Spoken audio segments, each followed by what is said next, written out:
किंवा UI वर जास्त फोकस करतात.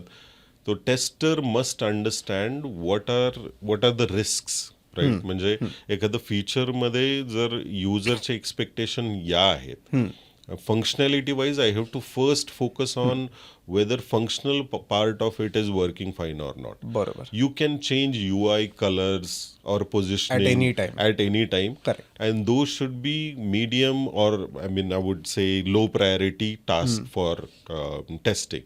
So test case मध्ये तुमची priority and severity is associated both in test cases as well as in defects.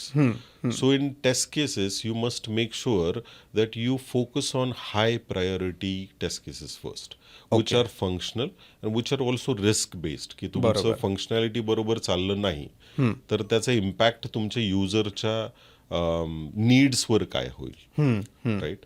आणि त्याच्यानंतर तुम्ही मीडियम प्रायोरिटी किंवा लो प्रायोरिटी टेस्ट केसेस करू शकता जर तुमच्याकडे वेळ असेल. म्हणजे माझं रिग्रेशन सूट जर 1000-2000 टेस्ट केसेसचा असेल तर I would first prioritise my most high priority test cases. बरोबर. मग त्याच्यात मला हाय प्रायोरिटी बग्स मिळतील.